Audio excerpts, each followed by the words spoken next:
अब हम founder and chairman honourable bishop doctor Muntazir Gill को मिलने इनकी रिहाइश का काशानाए फजल मसीह हैप्पी होम गुलशन इकबाल कराची पहुंचे। बिशप डॉक्टर मुंतजिर गिल बाहर तशरीफ ले आए और हमें खूबसूरत माला पहनाई। उसके बाद खूबसूरत फूलों का गुलदस्ता पेश करके हमें अपने घर आने पर आदिल की गहराइयों से खुशामदीद कहा।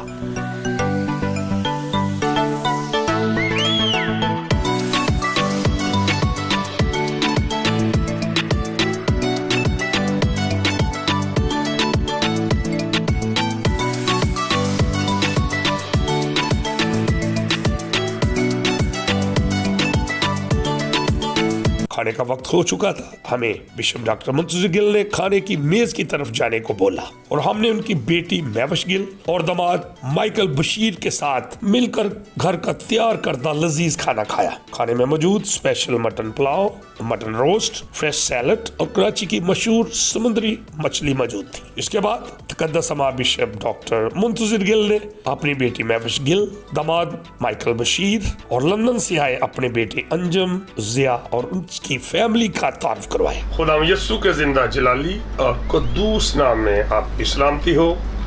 इस वक्त बहुत ही खूबसूरत पर्सनैलिटी के साथ आज प्रोग्राम एक दिन आइज़िक टीवी, जिसमें वो हमारे गेस्ट हैं honourable right reverend doctor Muntazir Gill, जो फाउंडर एंड चेयरमैन हैं Ephesus church of Pakistan Karachi. तो हम आपको अपने प्रोग्राम में बिशप साहब वेलकम करते हैं। Thank you so much. एक दिन आइज़िक टीवी आपको पूरी दुनिया से लोग देख रहे हैं और आपका साथ आज हमारी पूरा दिन रफाकत और शराकत रहेगी। और सबसे पहले मैं आपसे पूछना चाहता हूं कि आपके जो ऑर्गेनाइजेशन है, आपका चर्च जो डिनोमिनेशन है, बड़ा खूबसूरत नाम है। जी जी, बहुत खूबसूरत नाम है, इफ्सिस चर्च ऑफ पाकिस्तान। जी जी। तो मैं इसके बारे में बाद में पूछूंगा। सबसे पहले नाज़रीन को आप बताइएगा कि आपकी जो चाइल्डहुड लाइफ है उसके बारे में, कहाँ आपने परवरिश हासिल की, कहाँ पढ़े और अपनी फैमिली के बारे में जरा डिटेल बताइएगा। मेरी पैदाइश 1947 में हुई, रिनाला कलां। उस दौर में तहसील थी उकाड़ा, जो आज ज़िला था मिंटगोमरी। जी जी। अब नाम उकाड़े का तो है, मिंटगोमरी जो है वो अब ज़िला नहीं रहा, बल्कि वो तो अब डिस्ट्रिक्ट उसमें आ गया है। और उकाड़ा जो है ये नहीं, वो साहिवाल था मिंटगोमरी। हाँ, साहिवाल, आज का साहिवाल है। आज का साहिवाल। हाँ जी। ओके। तो वहाँ की मेरी पैदाइश है 47। अच्छा, पैदाइश है मेरी 14 दिसंबर। That's great। और इत्तेफाक से ये देखें कि 2015 में, अभी 6 साल पहले, जी जी, मेरी वाइफ जो थी वो उसी दिन इंतकाल किया। उन्होंने दुनिया से रुखसत हुई खुदावंद के पास जिस दिन मेरा बर्थडे था। My date of birth, her date of death. तो ये एक बड़ा अजीब वाक़या हुआ। एनी हाउ, खुदा का शुक्र है कि बचपन मेरा रिनाला कलां में ही था। और मेरे जो फोर फादर्स हैं, मेरे पापा जो थे वो रेवरेंड पास्टर फजल मसीह जी उनका नाम। तो ये घर जो है जिसे हैप्पी होम, ये भी काशानाए फजल मसीह है। हैप्पी होम, हाँ जी। फजल मसीह ये दोहरा है, दो माने रखता है। ठीक है। Fazal Masih is the name of my father, और जो मैंने सेकंड कहा उसका माना ये कि मेरे खुदा का, मेरे मसीह का फजल, the glory of God. Glory. So मैंने इब्तदाई तालीम जो थी वो भी कलां में हासिल की, रिनाला स्टेट में हासिल की। और उसके बाद जो मेरी बाद की जो एजुकेशन है वो गवर्नमेंट स्कूल में थी, वही रिनाला में। ठीक है। और उसके बाद मैं क्रिश्चियन इंस्टीट्यूट रायवन में था। रायवन मेन लाइन पे ही है, लाहौर से थोड़ा सा पहले, 25 किलोमीटर पहले ही। बड़ा मशहूर है मिशनरी। जी जी जी, हाँ जी जी। काफी मिशन कंपाउंड है, रायवन डायसिस है, बिल्कुल, काफी क्रिश्चियन है। Yes. बहुत Yeah. बहुत बड़ी आबादी है, क्रिश्चियन जी, सिटी जी, है, जी। क्रिश्चियन कॉलोनी भी साथ है, टच है साथ। उसके। ठीक है। टच है। अच्छा। तो वहीं पे मेरा जो मैंने 8वीं से लेकर मैट्रिक तक मैं वहीं था। उसके बाद मैं कराची आया हूँ 1967 में। 67 में आप आए? जी 1967 में मैं कराची आया हूँ।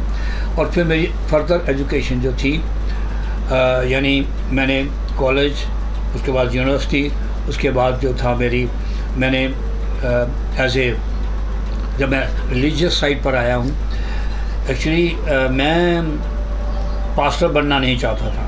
अच्छा। That was not my wish. No, सच्चाई है। नो वी ये नहीं। नो।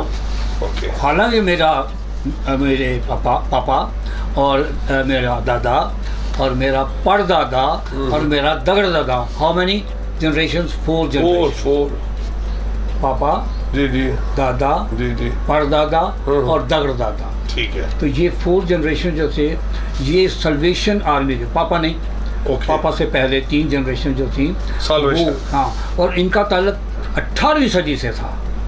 अच्छा।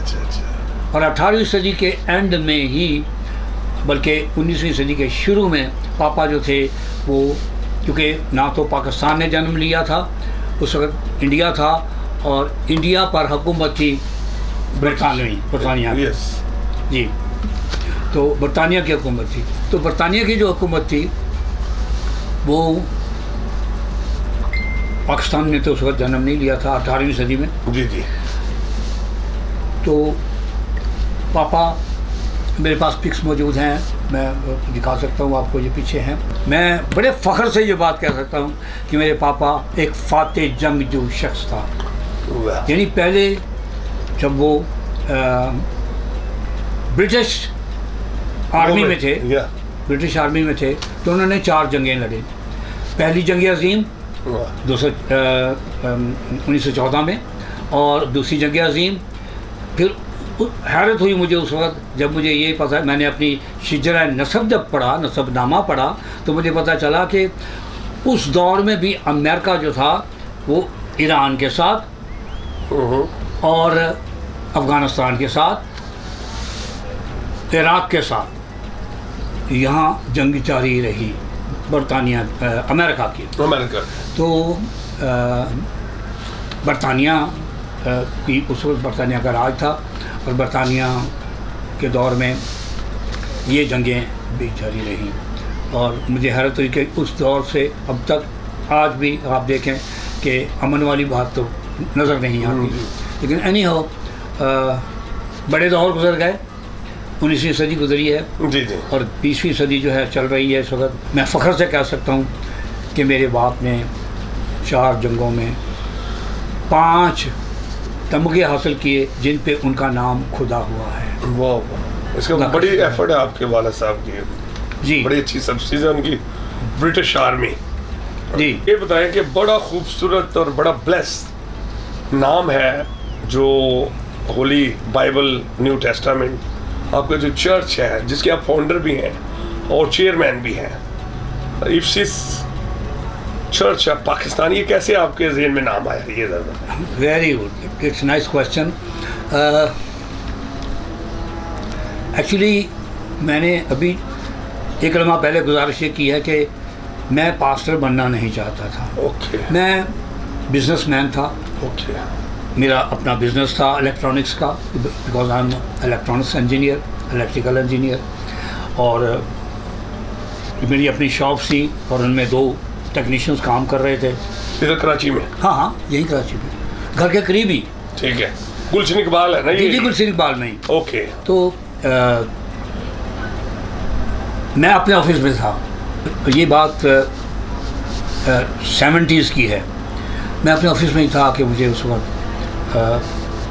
बाकायदा रूहुल कुद्दस की तरफ से हदायत हुई कि आज मुझे गुलशन इकबाल में इबादत लेनी है। यहाँ एक चर्च था, अवामी चर्च था, लेकिन वो अवामी जो था उसमें इतने महीनों से ताला पड़ा हुआ था कि ताला 20 जंग आलूदा था, टूटा हुआ। एक लंबा सा रूम था, ऊपर 3 क्रॉसेस लगी हुई थी कि जी ये चर्च है। मुझे दिखाया भी गया। उसी दिन सुबह, और वो हमारा पहला रोज़ा था, पहला रोज़ा था। सुबह में मैंने को ख्वाब में देखा उसी जगह को, उस चर्च को। और उसके बाद मैं जब ऑफिस में था तो मुझे हुक्म हुआ कि आज मुझे वहाँ इबादत लेनी है। तो एक शख्स है जिसको मैं जानता था और उसका नाम था बूटा सादक। वो इलेक्ट्रॉनिक्स की क्योंकि शॉप थी, वो शॉप पे आता था, इसलिए मुझे उससे वापसी थी। उसने मुझे बताया था कि मैं वहाँ गुलशन में जो आबादी है यहुनाबाद है, मैं वहाँ रहता हूँ। अच्छा। मैं फिर मैंने सोचा कि वो इबादत लेनी है, तो मैं सीधा फिर बूटा सादक के घर जाके मैंने पूछा वहाँ कि इनका घर कहाँ जी। उन्होंने कहा जी ये वो आखिर में कोने का। मैंने जाके नॉक किया। जब नॉक किया तो अब हुक्म था ऊपर से। मैंने कहा बूटा भाई मैं ना आज शाम को यहाँ इबादत लेना चाह रहा हूँ। तो मैंने कहा ये जो चर्च है इसकी ये खस्ता हालत क्यों है? कहने लगा कि ये पास्टर आते थे, पास्टर बाबर उनका नाम है, और वो वहाँ से आते ठट्ठा से आते हैं और वो हर दूसरे तीसरे महीने आके तो इबादत करवाते हैं। मैंने कहा फिर क्या आज हम इबादत करें यहाँ पे? कौन कराएगा? मैंने कहा मैं कराऊँगा। चाचा हाँ जी क्यों नहीं? तो मैंने कहा सर मुझे विज़िट करवा दो क्रिश्चियन फैमिलीज़ में। हम नॉक करते गए। मैंने उनसे कहा, मैंने कहा आज पहला रोज़ा भी है, तो अगर आज शाम हम यहाँ चर्च खोल कर इबादत करें आप आएंगे? यहाँ आएंगे। Next door. तो हमने काफ़ी जो फैमिलीज थी, कंपाउंड है वो क्रिश्चियन कंपाउंड, तो वहाँ पे नॉक करके उनको दावत दे दी शाम को। मैंने भाई बूटा से कहा, मैंने कहा भाई बूटा ऐसा करो ये ताला तोड़ दो, नया ताला लगा देंगे जी, और आप खोल दो, सफाई वगैरह करो, शाम को मैं आ रहा हूँ। मैंने फिर ऑफिस बंद किया। ऑफिस बंद करके तो मैं घर आया। बेगम से मैंने कहा आज इबादत लेनी है, जाना है, आप जल्दी से तैयार हो जाओ। हम वहाँ चले गए, हमने वहाँ इबादत ली। विल यू बिलीव कि पहली इबादत में मैं और मेरी फैमिली थी। हमने जब प्रस्तुत शुरू की लोग काफ़ी आ गए, वो छोटा सा जो चर्च था वो भर गया, तो रूहुल कुद्दस का नज़ूल हुआ। Praise the Lord, praise the Lord. Will you believe उस Yes. वक्त तक मैं रूहुल कुद्दस के बारे में कुछ नहीं जानता था। मुझे बेशक पास्टर का बेटा था, लेकिन मैं इसके बेटों का लाइक ऑर्डिनरी या क्रिश्चियन, एक आम क्रिश्चियन की हैसियत, बाय नेम। ठीक है। और वो जो मसीह की मोहब्बत है, ये सब चीज़ें, इनसे मैं बहुत दूर था। और खुदा का शुक्र है कि जब मैं वहाँ पहुँचा हूँ तो हुक्म किसका था? रूहुल कुद्दस का। Praise the Lord, praise the Lord. Holi spirit ने जब हुक्म दिया, तो जब मैंने उसे एक्सेप्ट कर लिया, तो एट दैट टाइम मुझे कलाम देने वाला भी वो था, मेरा जुम्मा लेने वाला भी होंठों का वही था। और उसका क्या ज़बरदस्त फैमिली मेरी। घर में हम प्रोसेस करते थे, घर में हम प्रेयर भी करते थे रेगुलर। ये तो सिलसिला हमारे घर में जारी था और कई सालों से जारी था। तो बच्चे मेरे बहुत छोटे थे, तो जैसे ही प्रोसेस शुरू हुई, क्योंकि काम उसका था, प्रोग्राम उसका था, प्लान सारा, एक प्लान था जिससे मैं ना वाकिफ था, मुझे नहीं पता था। बस जी रूहुल कुद्दस का नज़ील हुआ, और वो लोग जो मेरी तरह खुदा से बैद थे, बहुत दूर थे, जब रूहुल कुद्दस नाज़िल हुआ तो मुझे और मेरी वाइफ को हल्की सी हैरत हुई, क्योंकि हमने बाइबल में तो ज़रूर पढ़ा था, लेकिन ये कभी नहीं जानते थे कि आज क्या बड़ा काम होने को है। और जब नाज़िल हुआ, ब्रेकिंग न्यूज़, जैसे हाँ ये ब्रेकिंग न्यूज़ क्या है? एग्जैक्टली।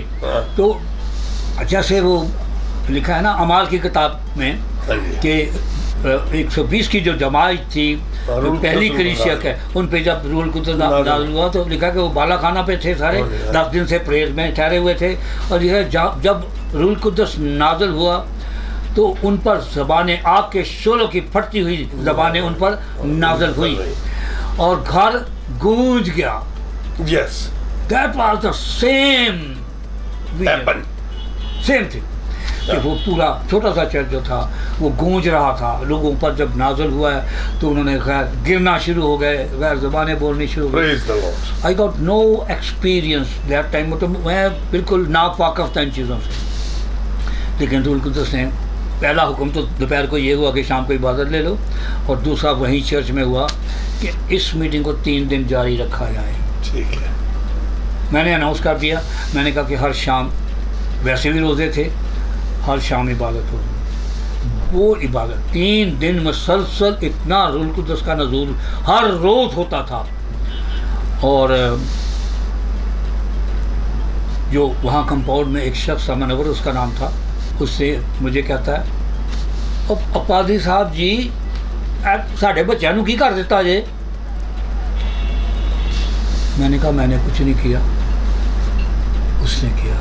इन पर, तुम पर खुदा का फजल ये हुआ कि आपकी बीवी और आपके बच्चों पर रूहुल कुद्दस नाज़िल हुआ है, ये गैर ज़बानें बोलते हैं, तो आप टेंशन ना लो, काश कि आप भी इस मीटिंग में होते। भाई मनवर से मैंने कहा। तो ये इब्तिदा थी मेरी प्रीचिंग की। जब बिशप साहब बहुत खूबसूरत बातें आपकी लोग सुन रहे हैं और बहुत ब्लेस हो रहे हैं, आपकी खिदमत जो है, जो आपका चर्च है जो आप रन कर रहे हैं, तो क्या क्या आपके अचीवमेंट्स हैं, कहाँ कहाँ आप जाते हैं और किन लोगों में आपकी खिदमत है, वो ज़रा बताइए। खुदा का शुक्र है कि जब ये सिलसिला चल निकला कि रूहुल कुद्दस का नज़ूल, और उस नज़ूल में लोग शिफा पाते थे और बड़े बड़े मोजज़ात अमल में आ जाते थे। आमीन। जबकि मैं इन चीज़ों से उस वक्त तक नावाकिफ़ था कि शफ़ाइया इबादत और ये सब कुछ मुझे नहीं, मेरे इल्म में ये चीज़ें नहीं थी। तो बस ये सिलसिला जो, तो लोगों का एक जमे गफ़ीर जो था वो मेरे पीछे चल निकला। मेरी मिसेस जो थी, मोनिका उनका नाम था, और मुझे कहती हैं इतने सारे, हाँ, तो कहती हैं इतने लोग हमारे पीछे आते हैं और घर पर आने शुरू हो गए, इनका क्या होगा। मैंने कहा देखो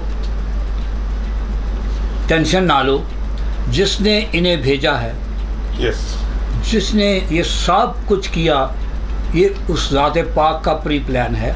मैं इस बात को समझ गया हूँ। वो खालिक वही, मालिक वही है, और हम भेड़े हैं, तो भेड़ों का जो वाड़ा, जो इनके लिए बाकी इंतज़ाम हैं वो भी खुदा करेगा, टेंशन ना लो। तो आप यकीन कीजिएगा कि अब वो सिलसिला वो हो गया कि लोग, इबादतें होती रही, मोजज़ात होते रहे, लेकिन उस वक़्त तक मुझे समझ में नहीं आ रहा था कि ये मैं इन लोगों का क्या करूं, क्योंकि कोई चर्च नहीं था फिर अपना, और कोई नाम नहीं था, कुछ भी नहीं था। तो आपने बड़ा खूबसूरत सवाल किया था कि जो मकाशफा की किताब के जो पहली 7 कलीसियाएँ हैं, उनमें से जो पहली कलीसिया थी वो इफिसस की कलीसिया थी। इसी वजह से आपने नाम रखा। जी, मैंने नहीं रखा जी। जब मैंने क्वेश्चन किया कि खुदावंद फरमा, क्या मैं किसी डिनोमिनेशन के साथ अटैच हो जाऊं इन सब लोगों को लेकर, या आप क्या कहते हो? तो मुझे जो जवाब मिला वो नो, सिर्फ नो था।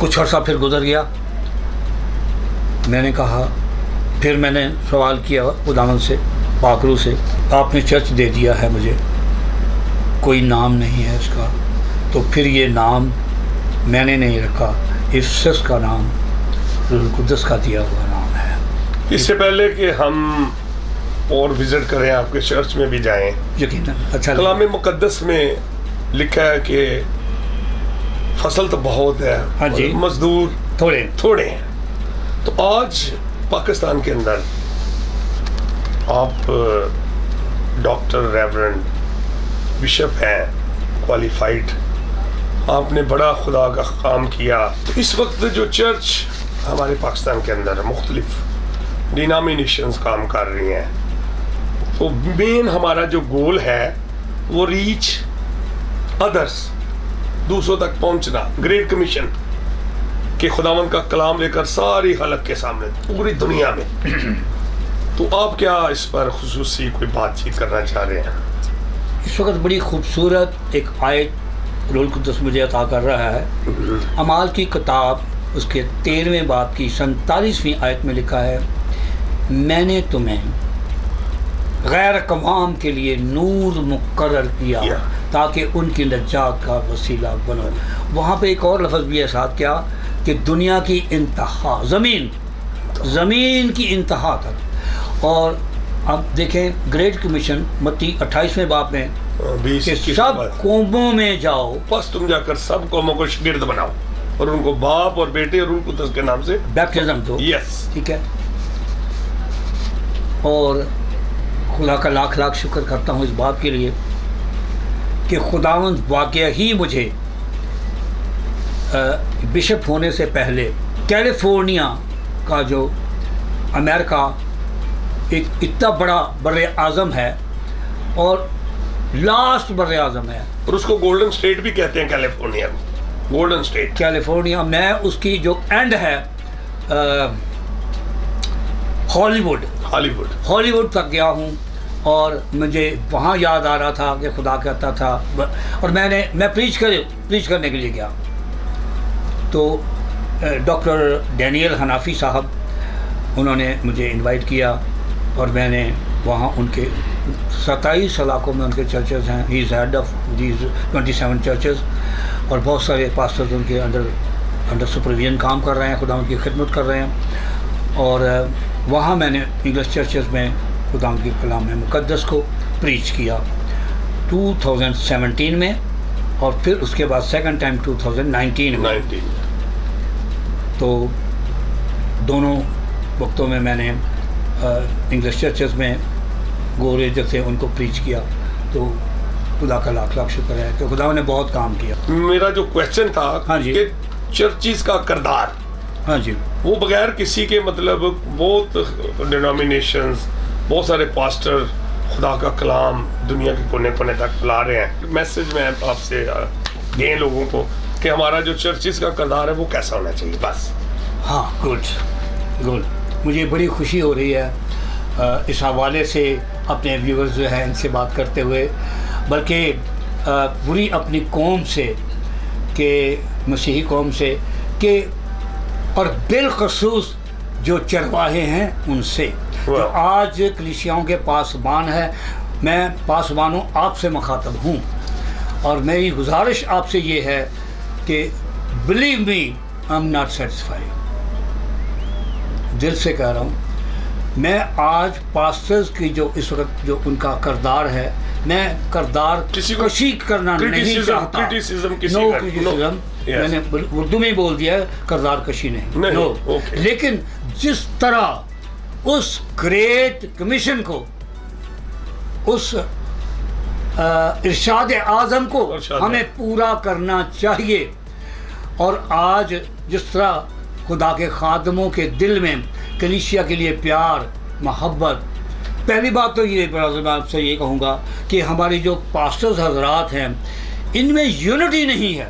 Yes sir. एक पास्टर दूसरे पास्टर को अपने प्लेटफॉर्म पर लाना पसंद नहीं करता। और मैं फ़ख्र के साथ कह सकता हूँ कि मैंने अपने चर्च से पास्टर्स को तैयार किया और मैं जहाँ खड़ा होता हूँ as a chairman, as a founder, मैं उसी जगह पर हर एक को दावत देता हूँ, आओ और प्रीच करो, आगे बढ़ो और उस काम को जारी रखो। Very nice. जिसका आपको हुक्म दिया गया है। और मैं भी सर बहुत बड़े फ़ख्र से कहता हूँ कि पास्टर अनवर फजल साहब इंटरनल लाइफ मिनिस्ट्री हर एक डिनोमिनेशन को मौका फ्राहम करती है। आप आइजक टीवी पे देखें, बुध की मीटिंग देखें, संडे की मीटिंग देखें, हर डिनोमिनेशन, चाहे वो कैथोलिक है, चाहे वो प्रोटेस्टेंट है, चर्च ऑफ पाकिस्तान है, किसी भी मिशन का कोई भी खादम जिसके पास खुदा का कलाम है, मैं समझता हूँ कि पास्टर अनवर साहब वाहिद, ये एक बहुत बड़ी उनकी अब इंटरनल लाइफ जो है बहुत बड़ी ऑर्गेनाइजेशन है, बहुत बड़ा सेटअप है। तो मैं समझता हूँ कि मैं आपको भी मैं सलूट पेश करता हूँ कि आप भी मैं ऐसे वहाँ जा चुका हूँ बिल्कुल और बिल्कुल मैं उनके प्रोग्राम में मॉर्निंग में जो मॉर्निंग सरमन दिया आपने, मैंने सरमन दिया। वही कह रहा हूँ। तो पादरी साहब जो है जो ये ऐसा काम करें, ये यूनिटी यहाँ से पैदा होती हाँ है। जी। तो बाकी आपने जो मैसेज दिया है तमाम पासवानों को, तो वो भी एक दूसरे को मौका फराहम करें, हाँ अपना जी। स्टेज दें। पहली बात है ब्रदर, पहली बात है मोहब्बत। एक डिनोमिनेशन दूसरे डिनोमिनेशन को क्यों क्रिटिसाइज करता है? ऐसा नहीं होना चाहिए। कादवों मैं आपसे रिक्वेस्ट करता हूँ, मेरी हम्बल रिक्वेस्ट है आपसे कि तमाम डिनोमिनेशंस मसीह यीशु को प्रीच कर रहे हैं। We are a family of Jesus Christ, we are all one. एक एजेंडा। हमारे अंदर यूनिटी होनी चाहिए फर्स्ट ऑफ ऑल। दूसरी बात यह है कि हम में से किसी एक शख्स को भी, किसी पास्टर को या एनीवन एल्स, किसी भी डिनोमिनेशन पर क्रिटिसाइज नहीं करना चाहिए, वेरी नाइस। क्योंकि तमाम के तमाम जो हैं वो कहाँ जाएंगे? इनका बादशाह एक ही है, बादशाहों का बादशाह और इलाहों का इलाह, खुदामंदों का खुदामंद। And his great mighty name is Jesus Christ. Christ, the name above all name.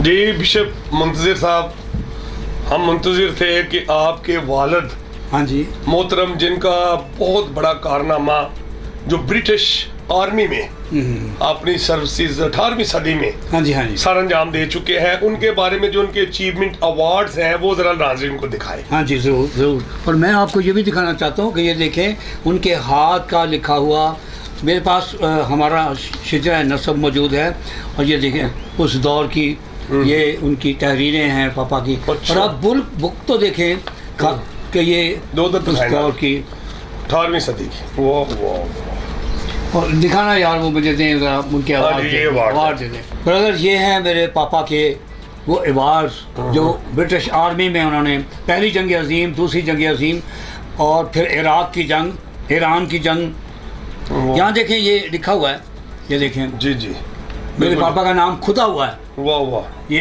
Iraq की जंग है, फजल पापा, फजल मसीह जी, फजल मसीह, बिल्कुल लिखा हुआ है, खुदा हुआ है, बल्कि लिखा नहीं है, खुदा हुआ है। हाँ जी हाँ जी। और ये इराक की जंग का जो क्या उनका- बात है, क्या बात है। ये वो देखें जी, फातेह, मैं बड़े फख्र से कह सकता हूँ कि मेरा बाप एक फातेह जंगजू शख्स था। मेजर, हाँ जी, ब्रिटिश, जी, ब्रिटिश मेजर, ब्रिटिश आर्मी में। हाँ जी, वाह, वाह। ब्रिटिश आर्मी में।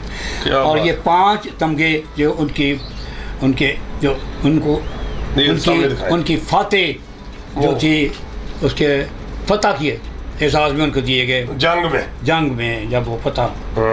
जो और फिर एक खुशी की बात यह है कि जब वो आर्मी से आए हैं, जी, जी। फिर वो यस्सु के सिपाही बने हैं। आमीन आमीन आमीन। जब वहाँ से वो आए, फिर उन्होंने बाकायदा गुजरांवाला सेमिनरी में उन्होंने ये देखो, पास्टर की ट्रेनिंग की है। जी, जी। और उसके बाद वो पिनाला कलाम में एज ए पास्टर खिदमत। अच्छा, उनका वो आप जो बता रहे हैं कि 18वीं सदी का यूनिफॉर्म है उनकी। हाँ वो भी है। वर्दी वो दिखाएं जी, वर्दी दिखाएं जी। हाँ, वाह जी वाह। ये वो वही मैंने ये देखिए, मैंने वो संभाल सामने दिखाएं ना। के, ये उस दौर की वो है बेटा, वो भी गैरस भी दिखाओ। वाह वाह वाह। ये देखें, ये वो उनके जो क्या बात है, क्या पहनते थे वो, बात। वाह वाह। जो ये इस तरह देखें। जो गैरस इस तरह पहने जाते थे उनकी। जी, ये मेजर आर्मी साहब में। की ये मेजर साहब की जी वर्दी है जी, 18वीं सदी के। देखें जी क्या ग्रेट इन्होंने, मतलब इनका कारनामा है कि उनका कारनामा तो है ही, इनका कारनामा कि इतनी पुरानी, यानी कि कितने 100 साल पुरानी इन्होंने संभाली। ये मेरे लिए एजाज की बात है। ग्रेट, ये ये आपके लिए पापा नहीं की- है, ये मसीहों के लिए बड़ी ग्रेट की बात है कि जी। ब्रिटिश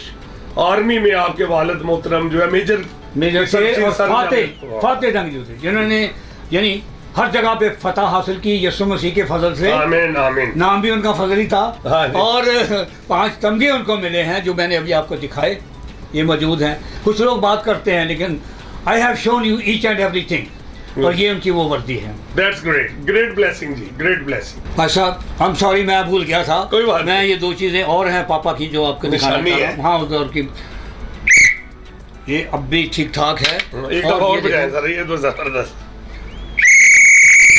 क्या बात, जबरदस्त। और ये उनकी वो घड़ी है जो चांदी की है, जो उस दौर में उन्होंने पहनी हुई थी। वो ये सामने नाज़रीन को दिखाएं। और आप इस वक्त अगर आप टाइम देखें, वो वॉल क्लॉक पे देख लें आप, अच्छा, यही सेम टाइम है। वो और ये प्योर चांदी है और जबरदस्त, अब भी चल रही है। जबरदस्त। देखें, और टाइम भी इसका एक्यूरेट है। That's great. Thank God, That's great. Praise the Lord, praise the Lord. Lord. Very nice. और मैंने बड़ी मोहब्बत के साथ इन चीज़ों को मैं संभाल रखा है। ये देखें, Okay. Thank you.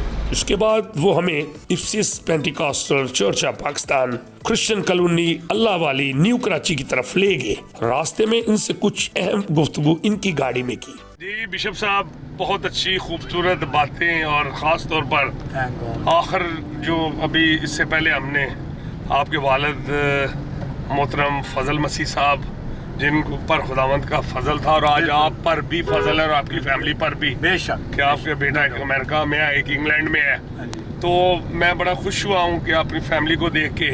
तो नौजवान हमें देख रहे हैं, हमारे आज के जो नौजवान है वो हमारे लिए बहुत बड़ा एसेट है, लेकिन हमारे नौजवान बच्चे जो हैं वो एजुकेशन को सही उस पर ध्यान नहीं देते।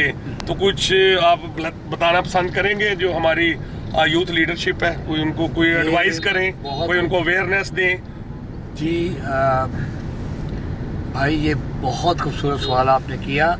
ये सवाल जो है आज की ज़रूरत है, आज के दौर की ज़रूरत है। Yes sir. एक्चुअली यूथ जो होती है ये किसी भी चाहे वो डिनोमिनेशन हो या मुल्क हो या कौम हो, हाँ जी, या कौम हो, ये रीढ़ की हड्डी की हैसियत रखती है, बैकबोन। बैकबोन, ठीक है ना जी। That's great. और मैं यूथ के हवाले से रिक्वेस्ट ये करता हूँ पूरी यूथ से कि आपको मसीह खुदावंद के लिए और अपने मुस्तकबिल के लिए जो कुछ करना है वो मैं देख नहीं रहा। मेरी एज इस वक्त 75 है और मैंने अपनी ज़िंदगी में बहुत मेहनत की है।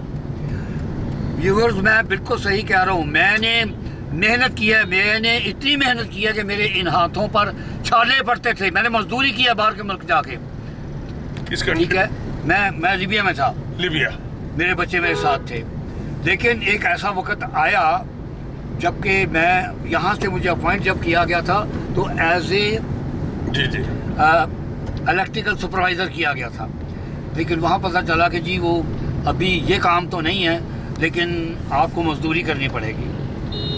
खैर, अब मैं सोच में पड़ा, लेकिन मैं उसके बाद मैंने इरादा किया कोई बात नहीं, ज़िंदगी में आदमी को कभी भी बेदिल नहीं होना चाहिए। यूथ में आपसे मुखातब हूँ, बेदिल नहीं होना चाहिए। मेहनत, आप मसीह यीशु पर भरोसा रखते हुए आगे बढ़ें, आगे बढ़ें। God is with you, your Lord is with you, Holy Spirit is with you, and they will help you. वो आपके लिए वसाइल मुहैया करता है। Even your parents with you. Of course. और फिर मैंने सोचा कि मैं अगर इतने दूर आ गया हूँ, 7 समुंदर पार आ गया हूँ, अगर मैं इस हालत में वापस जाऊँ, मैं आ सकता था वापस, क्योंकि मैं जब यहाँ से गया था तो मैं PFES में जो बैनुल-अक़वामी अदारा है उस फेलोशिप में मैं as a literature production manager था यहाँ पे। लेकिन जब मैं वहाँ गया तो मुझे जाके मजदूरी करनी पड़ी और मैंने मजदूरी की। आप मेहनत करने से बिल्कुल भी परहेज ना किया करें, शर्माया ना करें।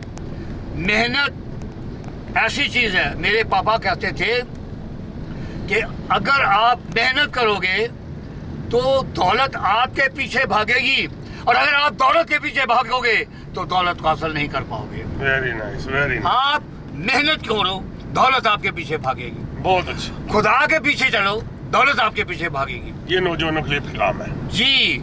देखें अंजील पाक में क्या लिखा है, तुम आसमान की बादशाही की तलाश करो, दुनिया की ये तमाम नेमतें मैं तुम्हारे कदमों में डाल दूंगा, सारी चीजें तुम्हें मिल जाएंगी, सब कुछ। यस। हम दौलत के पीछे भागते हैं। आप यकीन कीजिएगा कि जो लोग दौलत के पीछे भागते हैं, अच्छा इसी दौलत को लेने के लिए वो अपना घर बार बेच बचा, वो कोई इंग्लैंड के लिए ख्वाहिशमंद है, कोई अमेरिका के लिए ख्वाहिशमंद है, कोई थाईलैंड के लिए, कोई दुबई के लिए, यानी डिफरेंट कंट्रीज़ के लिए हर आदमी पाकिस्तान को छोड़कर बाहर सिर्फ इसलिए जा रहा है पैसा, मैं डॉलर कमाऊं। देखें, मैं अगेंस्ट नहीं हूँ इस बात, जाना चाहिए, जाना भी चाहिए। प्लस ये कि पहले आप अपने सोर्सेस देखो कि क्या मुझे कोई एक्सेप्ट करने के लिए वहां तैयार है। Skills। अच्छा, एक और बात जो मोस्ट इम्पोर्टेंट है वो ये है, मेरी यूथ, वो ये है बच्चों, ये है क्या कि आपके पास स्किल होनी चाहिए, आपके पास कोई ना कोई ऐसी ट्रेनिंग होनी चाहिए, आपके पास हुनर सीखिए, बिजनेस कीजिए, बिजनेस छोड़े झाड़ू को। कब तक? हमारे मुकद्दरों में झाड़ू नहीं है, मेरी कौम मसीही कौम के मुकद्दर में झाड़ू नहीं है। हम क्यों मेहनत की तरफ नहीं? हम बेशक झाड़ू में भी मेहनत तो ज़रूर है, लेकिन मैं जिस मेहनत की बात कर रहा हूँ कि आपके पास कोई ना कोई ट्रेनिंग हासिल करें, उसमें आप महारत हासिल करें और फिर दौलत आपके पीछे भागेगी। किसी हालत में भी मसीह यस्सु से दूर जाने की कोशिश ना कीजिए। चर्च को पूरा टाइम दीजिए, चर्च का पूरा टाइम दें, फैमिली को आप लेके जाइए, चर्च लेकर जाएं उन्हें। ठीक है वो। लेकिन मेरी कौम, भाई स्कूल जाना है इनकी आंख नहीं खुलती, काम पे जाना है इनकी आंख नहीं खुलती। खुदा के लिए मैं आपके सामने हाथ जोड़ रहा हूँ, छोड़ दीजिए नशे को, छोड़ दें। ये आपकी जिंदगी, आपकी फैमिली को तबाह करेगा, कर रहा है। जवान बीवी, बेवा और छोटे छोटे बच्चे यतीम। छोड़ दें, नशा छोड़ दें, कुपियाँ पीनी छोड़ दें। पता नहीं कितनी किस्म के नशे आ गए हैं, चर्स है, भंग है, पता नहीं क्या कुछ है, बहुत कुछ, बहुत कुछ। तो भाई साहब, ये सब चीज़ों ने, गुड मैसेज, बहुत अच्छा, इन सब चीज़ों ने हमारी यूथ का नाश कर दिया, सत्यानाश कर दिया है। और खुदा के लिए मैं आपके सामने हाथ जोड़े हैं कि आप तालीम की तरफ तवज्जो दीजिए। या टेक्निकल काम में, जो नहीं पढ़ते वो टेक्निकल काम ठीक है, टेक्निकल काम से उसमें पूरी महारत आप करें। ऐसा भी है, आपको हर मुल्क में सलाम करेंगे। Thank you. डॉलर्स आपके कदमों के नीचे होंगे। आप इंग्लैंड जाएंगे, पाउंड्स आपके कदमों के नीचे होंगे। देखें, मेरा एक बेटा लंदन में है, मलका एलिज़ाबेथ के महल के थोड़ा ही वॉकिंग डिस्टेंस पे ही, और वो मेहनत करने वाला शख्स है। आजकल मेरे पास आया हुआ है, अंजम से गिल, ठीक है। लेकिन उसके बाद उससे छोटा जो है वो अमेरिका में है। मैं 2017 में जब गया था प्रीचिंग के लिए, तो मुझे कहते पापा आप आए हो तो आप हमारे पास। मैंने कहा देखिए, मैं जिस पर्पज़ को लेकर आया हूँ वो पर्पज़ क्या है? प्रीचिंग, अंजील मुक़द्दस की मुनादी। तो इसलिए बात ये है, आपसे रिक्वेस्ट मैं कर रहा हूँ हाथ जोड़ के कि आप तालीम हासिल करें, पूरी तवज्जो दीजिए तालीम की तरफ, ताकि आप एक अच्छे मसीही की तरह अपनी कौम की सरबराही कर सकें, कौम को गाइड कर सकें। आज कौम को तालीम याफ्ता लोगों की ज़रूरत है। आप तालीम हासिल करेंगे तो दूसरों को तालीम दे सकेंगे। आज हमारे पास्टर हज़रात जो हैं वो भी तालीम याफ्ता नहीं है, उन्हें होना चाहिए।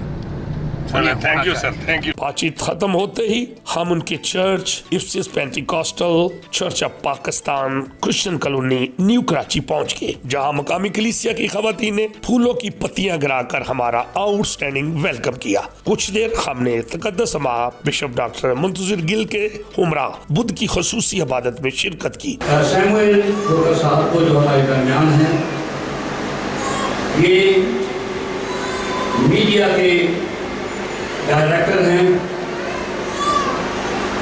और एक बड़ा अजीम काम अंजाम दे रहे हैं। आइज़क टीवी में रहते हुए, आइज़क नाम आप सबके लिए जाना पहचाना था। तो ये इनका प्रोग्राम जो है वो है एक दिन आइज़क टीवी के साथ। इस प्रोग्राम के ये डायरेक्टर हैं।